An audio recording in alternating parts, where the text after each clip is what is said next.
Assalamualaikum warahmatullahi wabarakatuh. Halo semuanya. Di pertemuan sebelumnya, saya sudah menjelaskan kepada Anda semua tentang pengujian hipotesis secara umum.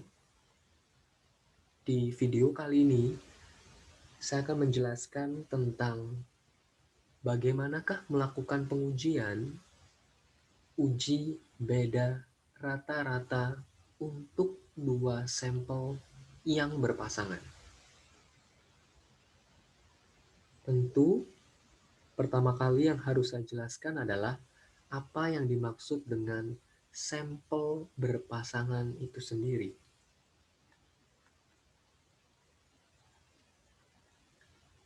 Yang dimaksud dengan sampel berpasangan adalah apabila dua sampel yang diteliti itu sama. Ya, jadi punya dua sampel itu sama. Yang dicari bedanya adalah hasil yang diperoleh pada dua keadaan yang berbeda atau pada kondisi yang berbeda. Jadi poinnya di sini ya. Sampel yang diteliti sama, yang ingin dicari adalah pada keadaan yang berbeda.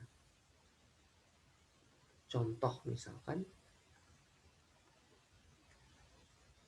kita ingin meneliti misalkan apakah prestasi karyawan sesudah mengikuti training lebih baik daripada sebelum mengikuti training. Oke. Karyawan yang diteliti sama ya. Jadi misalkan ada 50 karyawan. Yang kita teliti ya 50 karyawan itu. Tetapi yang diukur adalah jam kerja misalnya. Jam kerja untuk menangani pekerjaan yang sama, tapi antara sebelum dan sesudah training. Jadi misalkan kita ingin mengukur apakah sesudah training itu karyawan mengerjakan satu pekerjaan yang sama itu dia lebih baik atau lebih cepat nggak sih daripada dia sebelum training. Yaitu yang dimaksud dengan sampel berpasangan ya. Jadi yang diteliti karyawannya sama, tapi yang diukur adalah jam kerjanya dalam menyelesaikan satu pekerjaan yang sama. Tapi pada kondisi sebelum training dan sesudah training. Jadi apakah sesudah training itu lebih baik atau lebih cepat dalam melakukan satu pekerjaan yang sama dibandingkan pada saat sebelum training. Ya, jadi ini biasanya penting dilakukan untuk mengukur ya dalam satu organisasi apakah training yang dilakukan perusahaan itu efektif atau tidak. Karena logikanya kalau misalkan jam kerja sesudah training dalam melakukan satu pekerjaan itu sama dengan sebelum training, ya artinya training yang dilakukan itu tidak efektif ya. Karena kemampuan karyawan menangani pekerjaan yang sama itu sama antara sebelum dan sesudah training. Tentu harapannya sesudah training itu kemampuan karyawan dalam menangani pekerjaan yang sama itu lebih cepat atau lebih baik daripada sebelum training. Itu yang perlu teman-teman pahami mengenai sampel berpasangan ya. Contoh soalnya seperti ini. Kita akan mengetahui apakah terdapat perbedaan rata-rata penghasilan para penambak pada musim penghujan dan kemarau. Ya, jadi yang kita teliti sama, tapi kita akan melihat berapa rata-rata penghasilan para penambak di musim penghujan dan kemarau. Sampel yang diambil adalah 5 penambak yang memiliki luas kolam yang sama. Ya, jadi sampelnya sama. 5 penambak yang punya luas kolam yang sama. Penghasilannya dalam ton pada setiap musimnya, baik di musim penghujan ataupun di musim kemarau. Kita lihat sampelnya ada 5 ya. Ada 5 penambak: Ali, Basuki, Chandra, Dendi, dan Endri. Jadi cara membaca tabel ini adalah, misalkan sampelnya Ali, ingat ya, ini satuannya dalam bentuk ton, angka yang ada di dalam tabel ini satuannya dalam ton. Jadi semisal Ali pada musim penghujan, rata-rata penghasilan para penambak adalah 15 ton. Sedangkan di musim kemarau, penghasilannya 13 ton. Jadi lebih sedikit ya. Kemudian Basuki di musim penghujan 14 ton, di musim kemarau 10 ton. Chandra di musim penghujan 11 ton, di musim kemarau 9 ton. Dendi di musim penghujan 21 ton, di musim kemarau 20 ton. Sampel yang terakhir, Endri, di musim penghujan penghasilannya 10 ton, sedangkan di musim kemarau 9 ton. Nah, dari data yang diambil di lapangan dari 5 sampel ini, dari penghasilan 5 penambak ini pada musim penghujan ataupun musim kemarau, yang ditanyakan adalah apakah terjadi perbedaan yang signifikan di antara penghasilan para penambak itu di kedua musim tersebut. Ya, jadi pertanyaannya, apakah terdapat perbedaan penghasilan yang signifikan pada musim penghujan dan musim kemarau. Kemudian informasi berikutnya, gunakan tingkat signifikansi sebesar 5%. Nah, tingkat signifikansi ini adalah, yang dimaksud dengan tingkat signifikansi ini, tingkat kesalahan yang dapat ditoleransi dalam satu penelitian ya. Minggu lalu saya bilang pada Anda, di dalam penelitian sosial umumnya digunakan 5% ya, atau 0,05. Jadi tingkat kesalahan yang bisa ditoleransi dalam penelitian ini adalah 5%. Atau 0,05 dalam menguji apakah terdapat perbedaan penghasilan yang signifikan pada musim penghujan dan musim kemarau dari data 5 penambak ini.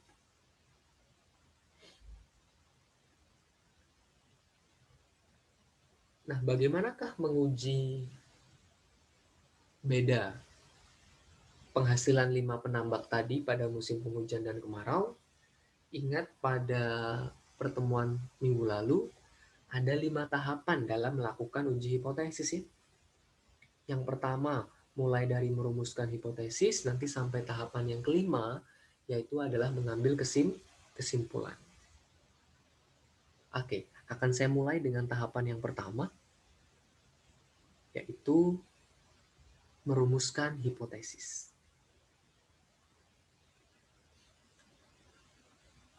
Dalam merumuskan hipotesis, itu ada hipotesis 0 dan hipotesis alternatif ya, HA, yang Anda buat.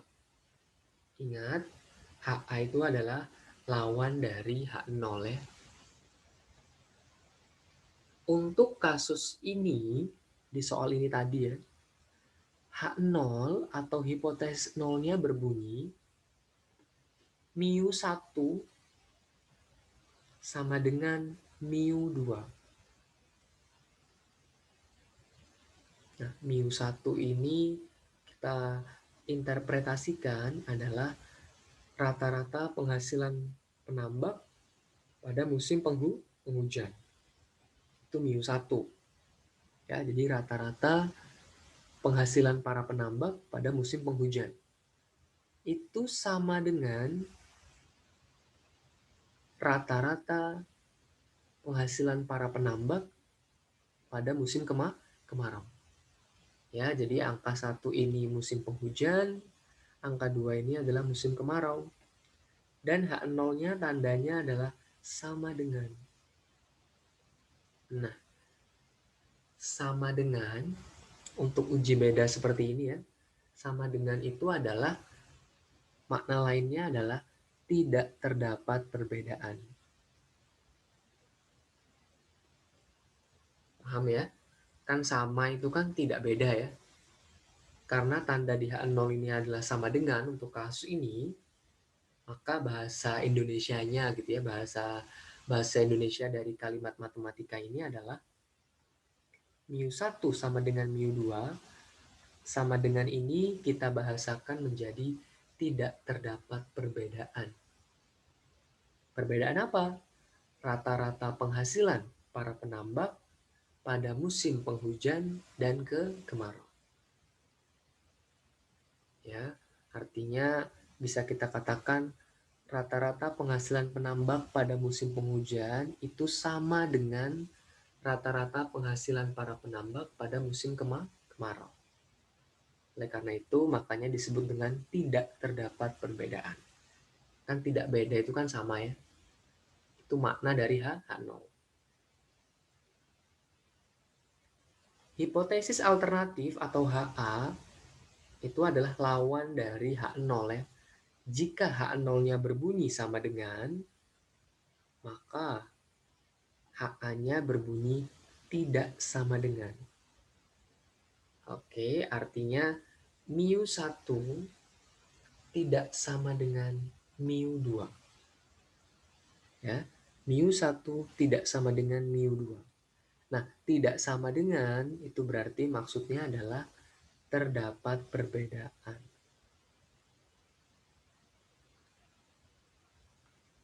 Paham ya? Jadi kalau tidak sama dengan berarti terdapat perbedaan. Terdapat perbedaan apa? Rata-rata penghasilan para penambak pada musim penghujan dan kemarau ya. Jadi HA ini lawan dari H0. Kalau H0 mengatakan tidak terdapat perbedaan, maka HA-nya berbunyi terdapat perbedaan rata-rata penghasilan para penambak pada musim penghujan dan kemarau.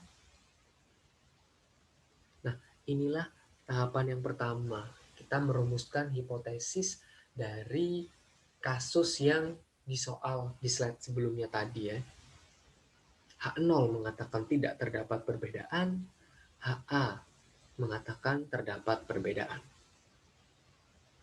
H0 mengatakan mu1 sama dengan mu2, HA mengatakan mu1 tidak sama dengan mu2. Oke, kita lanjut ke tahapan kedua. Tahapan kedua dalam melakukan uji hipotesis adalah menentukan tingkat signifikansi dan nilai T-tabel. Ya, menentukan tingkat signifikansi dan nilai T-tabelnya. Karena nanti nilai T-tabel ini akan kita bandingkan dengan nilai T-hitung pada tahapan yang ketiga. Sekarang kita mulai dulu dari nilai atau tingkat signifikansi ya. Di soal tadi tingkat signifikansi pada soal adalah 5% atau 0,05.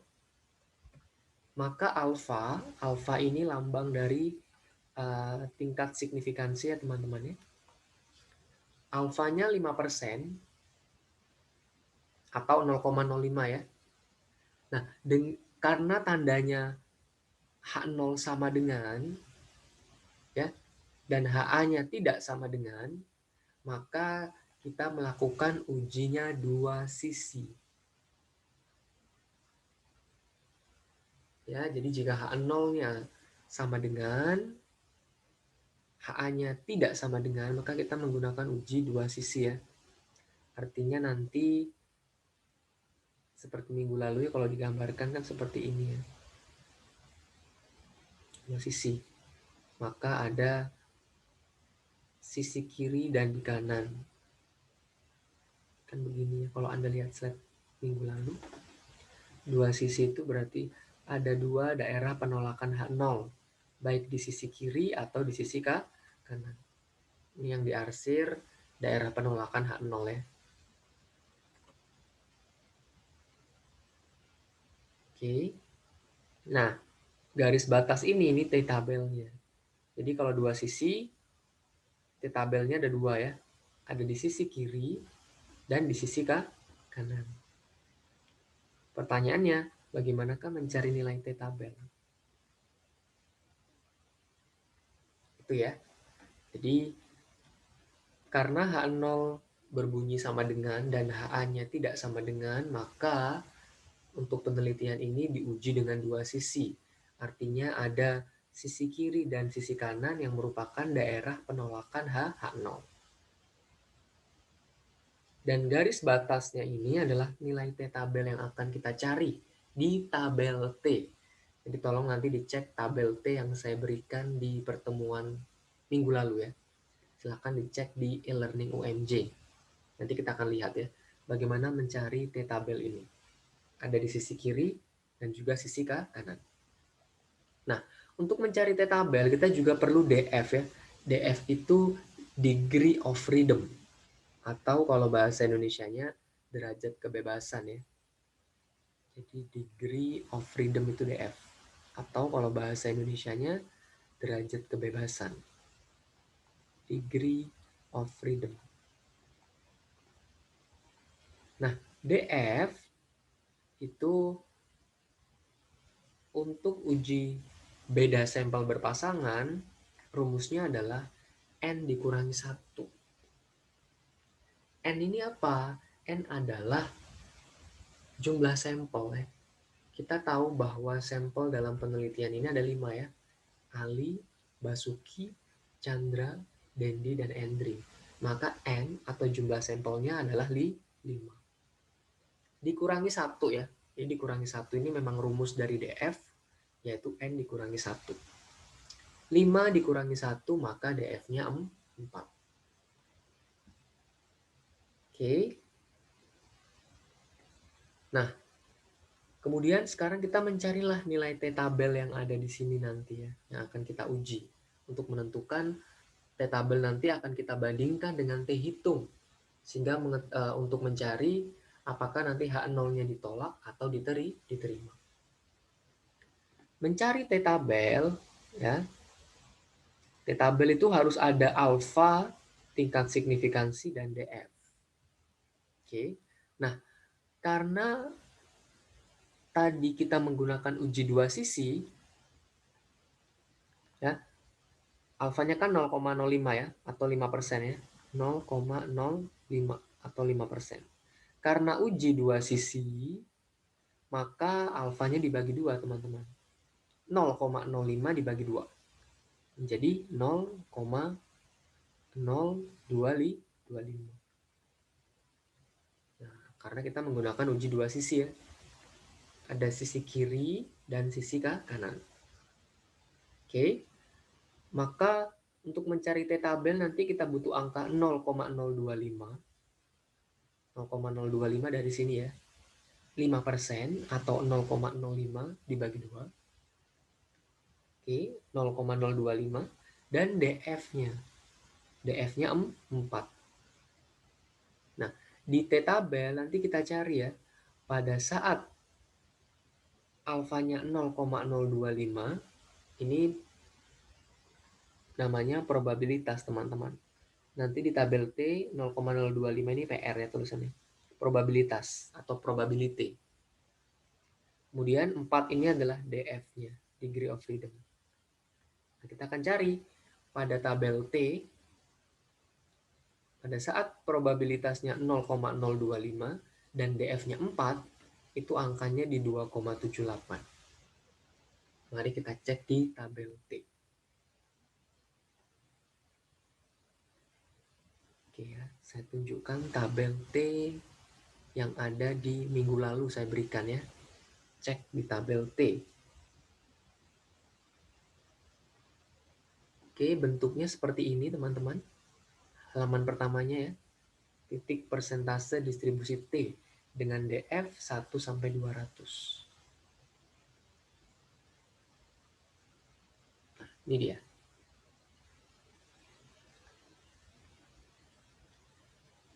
Nah, tadi saya bilang bahwa untuk mencari T-tabel perlu PR, ini probabilitas ya, dan DF. Yang kita cari tadi PR-nya adalah berapa? 0,025. Cari 0,025. Nah, di sini. Oke. PR 0,025 dan DF-nya 4 ya. 4 di sini ya. Nah, kita akan mencari angka pada titik pertemuan PR di 0,025 dan DF-nya 4. Berarti di kolom ini ya kita lihat. Pertemuannya di sini.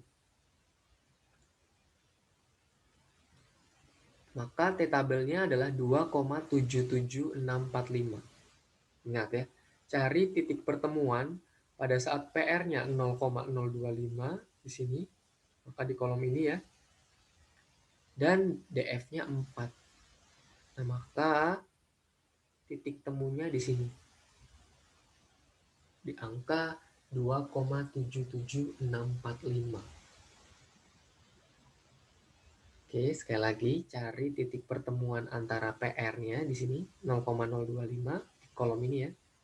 Dan titik temu pada saat DF-nya 4. Nah, di sini. Maka angka T-tabelnya adalah 2,77645. Oke ya. Atau kalau saya bulatkan dua angka di belakang koma menjadi 2,788. Itulah nilai T-tabel pada saat probabilitasnya 0,025 dan DF-nya 4. Hasilnya 2,788. Oke, saya kembali lagi ke PowerPoint.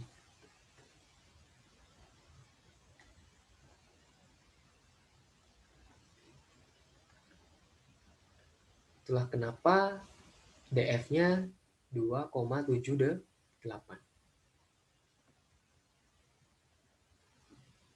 Oke ya. Nah, karena tadi ini adalah uji dua sisi, maka T-tabelnya itu bernilai positif dan negatif. Ya. Sebentar. Nah, di sini dia. T-tabelnya yang di sebelah kiri itu negatif 2,78. Oke. Yang di sebelah kanan T-tabelnya plus atau positif 2,78. Jadi untuk uji dua sisi, T-tabelnya ada 2 ya.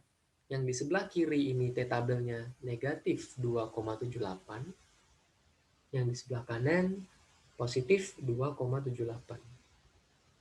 Ya, karena kita melakukan uji dua sisi, maka T-tabelnya yang satu sebelah kiri negatif, yang sebelah kanan positif. Ini tahapan kedua ya. Kita menentukan T-tabelnya. Kita lanjut ke tahapan yang ketiga. Nah, kalau di tahapan kedua kita sudah menghitung nilai T-tabel, maka tahapan ketiga kita menghitung nilai T-hitungnya. Karena nanti nilai T-hitung ini perlu kita bandingkan dengan nilai T-tabel di tahapan kedua tadi. Oke ya? Maka cara menghitung nilai T-tabel adalah Anda buat sendiri kolom sesuai di soal ya. Kolom pertama sampel, kolom kedua penghasilan pada musim penghujan, kolom ketiga adalah penghasilan pada musim kemarau. Oke, jadi ini tinggal dibuat seperti soal ya, 3 kolom ini ya. Nah, untuk menghitung nilai T-hitung, maka Anda perlu membuat 3 kolom tambahan ya. Kolom yang pertama D, ini D ini selisih ya.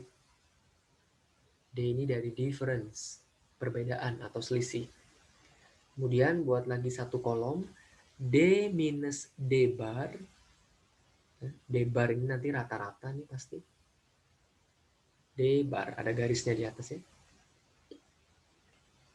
Kemudian buat kolom lagi, D minus D bar pangkat 2. Oke ya, jadi buat 3 kolom tambahan untuk menghitung nilai P hitungnya. Baik, kita hitung D-nya dulu. Selisih ya, D itu different, selisih. Dari mana angkanya? Angkanya didapat dari, D ini didapat dari, cari selisih antara penghasilan pada musim penghujan dan musim kemarau untuk masing-masing sampel. Ya, jadi 15 dikurangi 13, 2. 14 dikurangi 10, 4. 11 dikurangi 9, itu 2. 21 dikurangi 20, itu 1. 10 dikurangi 9, itu 1. Ya, jadi cari selisih antara kondisi pada saat penghasilan penghujan dan kemarau. Kemudian, angka D yang Anda hitung tadi tinggal dijumlahkan. Ini dijumlahkan, tinggal ditambahkan saja. 2 tambah 4 tambah 2 tambah 1 tambah 1, maka ini adalah 10. Nah, 10 itu berarti adalah nilai dari sigma D, atau penjumlahan dari nilai D yang kita hitung. Sigma D-nya 10. Oke ya. Kalau kita sudah tahu sigma D-nya ketemu 10, maka kita cari D bar. Ya, D yang di atasnya ada garisnya nih ya. Ada barisnya, ada garis, satu garis. D bar ini adalah rata-ratanya ya. Sama seperti kita menghitung min waktu itu ya, X bar. Nah, di sini sekarang namanya D bar. Rumusnya adalah sigma D dibagi N. Oke. Sigma D-nya adalah 10 di sini ya. Sigma D-nya 10. N-nya 5 karena jumlah sampelnya 5. Maka 10 dibagi 5, 2. Jadi rata-ratanya D bar-nya adalah 2. Oke. D bar-nya adalah 2. Nah, informasi D bar sama dengan 2 ini akan kita gunakan pada saat kita mencari kolom D dikurangi D bar. Karena kita tahu bahwa D bar-nya ini adalah 2, oke ya, maka semua angka yang ada pada kolom D ini, ya, semua angka yang ada pada kolom D ini dikurangi 2. Ya, karena D bar-nya 2. 2 dikurangi 2, 0. 4 dikurangi 2, 2. 2 dikurangi 2, 0. 1 dikurangi 2, minus 1. 1 dikurangi 2, minus 1 juga. Ya, jadi semua angka yang ada di kolom D ini dikurangi 2. Itu angka-angka pada kolom D dikurangi D bar. Kemudian kolom yang terakhir yang kita buat adalah D minus D bar pangkat 2. Artinya semua angka yang ada pada kolom D minus D bar ini kita pangkatkan 2. Yang namanya pangkat 2 berarti pada kolom ini tidak boleh ada angka negatif ya, karena pangkat 2. 0 pangkat 2, 0. 2 pangkat 2, 4. 0 pangkat 2, 0. Minus 1 pangkat 2, 1. Minus 1 pangkat 2, 1. Oke. Kalau ini sudah Anda hitung, maka tinggal dijumlahkan. 0 tambah 4 tambah 0 tambah 1 tambah 1 maka hasilnya 6. 6 itu adalah sigma D minus D bar pangkat 2. Ya. 6 ini adalah penjumlahan atau sigma dari D minus D bar pangkat 2 sesuai kolom ini ya. Tujuannya apa, Pak? Kita mencari sigma D minus D bar pangkat 2 ini. Kita akan mencari SD. SD ini adalah ini ya, SD. Ini adalah standar deviasi. Standar deviasi kita akan melihat berapa penyimpangan data dari data penghasilan penambak ini pada musim penghujan dan kemarau. SD itu standar deviasi. Mengukur penyimpangannya berapa data. Data dari para penambak di musim penghujan dan kemarau. Standar deviasi adalah rumusnya ya, akar dari sigma D minus D bar pangkat 2 dibagi dengan N minus 1. Ya. Maka akar dari sigma D minus D bar pangkat 2, 6 ya. Jadi angka 6 ini dari sini. Dari nilai D minus D bar pangkat 2 ya. Sigma D minus D bar pangkat 2. Itu larinya ke sini. 6 dibagi 5 kurangi 1 ya. Karena N-nya 5 kan, sampelnya 5 ya. 5 kurangi 1. Oke. 6 dibagi 4 berarti ya. 6 dibagi 4. 1,5 kan ini ya. Jangan lupa masih ada akar ya. Jadi 6 bagi 4 dulu. Maka sama dengan akar 1,5. Nah, jadi ini kan akar 6 dibagi 4 ya. 6 dibagi 4, 1,5. Akar 1,5 itu adalah 1,22. Oke, jadi hitung dulu 6 dibagi 4 itu adalah 1,5. Jangan lupa masih ada akarnya. Akar dari 1,5 adalah 1,222. Nah, kalau kita sudah menghitung SD atau standar deviasi sebesar 1,22, maka kita bisa menghitung T hitungnya. Rumus dari T hitung itu adalah D bar rata-ratanya ya. D bar tadi 2 di sini. Oke, 2 dibagi SD-nya standar deviasi ya. 1,22 di sini dibagi akar N. N-nya 5, maka dibagi akar 5. Oke ya. Cara menghitungnya seperti biasa ya. Kalau ini pembagian, 2 dibagi 1,22 dibagi akar 5, bisa Anda selesaikan ini dulu. 1,22 dibagi akar 5 itu berapa sih?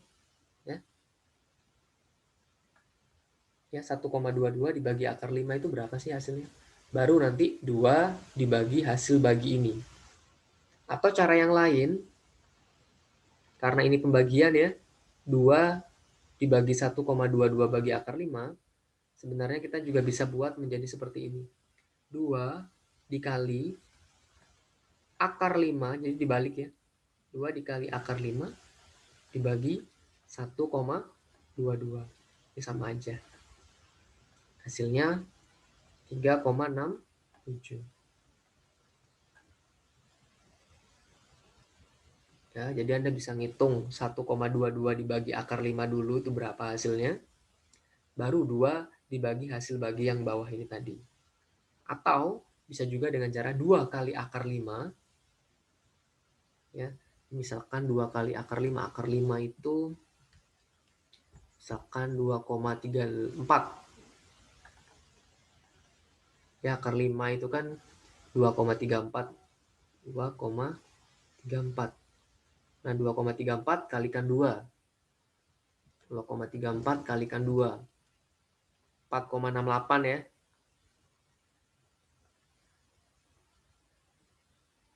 4,68. Baru dibagi dengan 1,2. 1,22. 4,68 dibagi 1,2.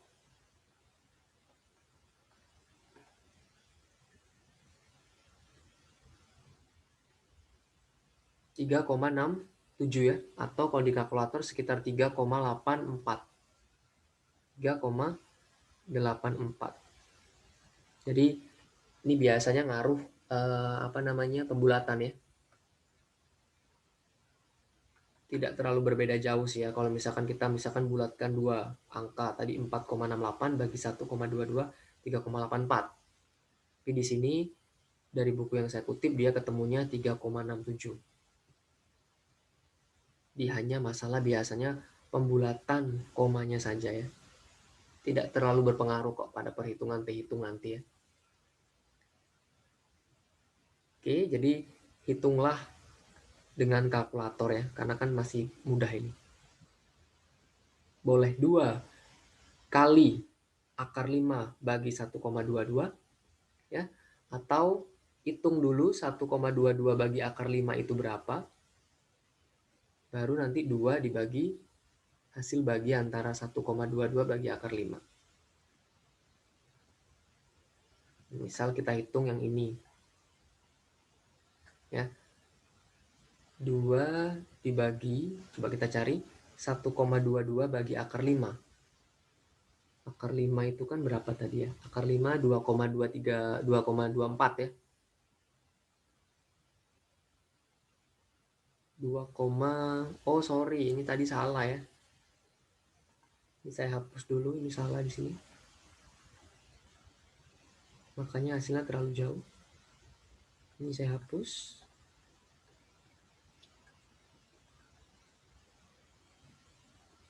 Akar 5 itu adalah akar 5 ya. 2,24, bukan 2,34 ya. Akar 5 itu 2,24. 2,24. Maka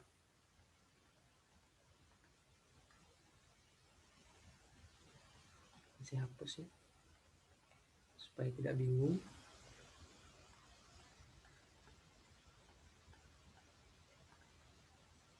Oke. Akar 5 itu hasilnya 2,24 ya.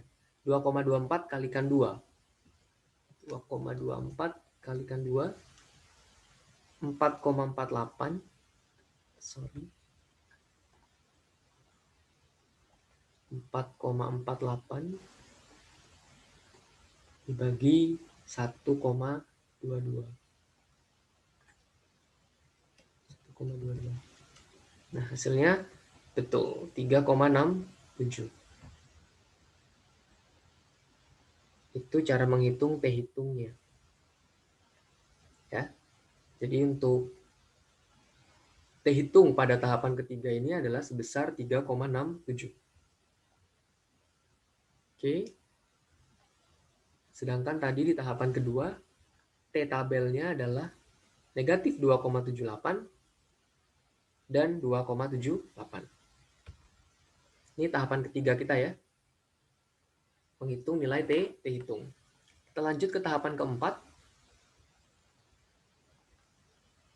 Nah, tahapan keempat adalah menentukan kriteria pengujian. Ya, kita ingin tahu apakah hipotesis nolnya ditolak atau hipotesis nolnya diterima. Oke. Karena tadi di tahapan ketiga tadi nilai T-hitungnya sebesar 3,67, positif ya, maka kita bandingkan saja dengan angka T-tabel yang positif ya, yaitu tadi T-tabel yang positif adalah 2,78. T-hitungnya 3,67, berarti lebih besar.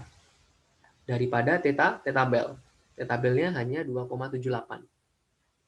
Jika T hitung lebih besar daripada T-tabel, maka kesimpulannya adalah hipotesis 0 ditolak. H0-nya ditolak.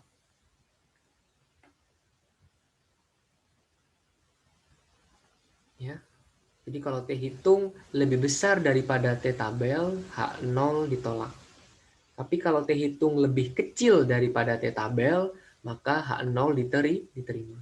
Untuk kasus soal ini, hipotesis 0-nya ditolak karena T hitungnya lebih besar daripada T-tabel. Jadi T hitungnya lebih besar daripada T-tabel. Maka H0 ditolak. Itu tahapan keempat pada saat kita menentukan kriteria pengujian ya. Lihat perbandingan nilai T hitung dan T-tabel. Jika T hitung lebih besar dari T-tabel, H0 ditolak. Tapi jika T hitung lebih kecil daripada T-tabel, ya, kalau T hitungnya lebih kecil daripada T-tabel, maka H0 diterima. Oke, karena tahapan keempat H0 ditolak, tadi Anda ingat ya, bahwa H0 kita berbunyi di tahapan pertama ya, H0 kita berbunyi tidak terdapat perbedaan rata-rata penghasilan para penambak pada musim penghujan dan kemarau. Kalau hipotesis 0 ini ditolak, maka kesimpulan di tahap kelima adalah ya tidaknya ini Anda coret ya. Maka terdapat perbedaan rata-rata penghasilan para penambak pada musim penghujan dan kemarau. Itu kesimpulannya. Kalau H0 ditolak ya, maka kata tidak ini kita coret. Atau kalau H0 ditolak, maka HA-nya, hipotesis alternatifnya kita terima. Maka kesimpulannya terdapat perbedaan rata-rata penghasilan para penambak pada musim penghujan dan kemarau. Ya, karena H0 ditolak, maka kesimpulannya terdapat. Kata tidaknya kita hapus. Ini dia kesimpulannya. Terdapat perbedaan rata-rata penghasilan para penambak pada musim penghujan dan kemarau. Jadi, kalau H0-nya tadi mengatakan tidak terdapat perbedaan, kalau H0 ditolak pada tahapan keempat, maka kata tidaknya dicoret. Maka kesimpulannya terdapat perbedaan rata-rata penghasilan para penambak pada musim penghujan dan kemarau. Ya. Jadi itulah 5 tahapan dalam menguji hipotesis ya. Mulai tahapan pertama tadi adalah merumuskan hipotesis, sampai tahapan kelima adalah membuat kesimpulan. Ya. Untuk video kali ini saya hanya membahas uji beda rata-rata pada sampel yang berpasangan ya. Sampelnya sama, tapi yang diuji adalah pada kondisi yang berbeda atau pada keadaan yang berbeda. Untuk kasus ini tadi adalah melihat rata-rata penghasilan para penambak ya, 5 para penambak di musim penghujan dan kemarau.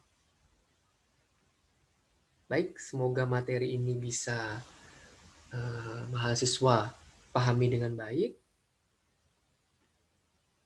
Ya, stay safe, stay healthy. Saya tutup video ini dengan hamdalah. Alhamdulillahirabbil alamin. Wassalamualaikum warahmatullahi wabarakatuh.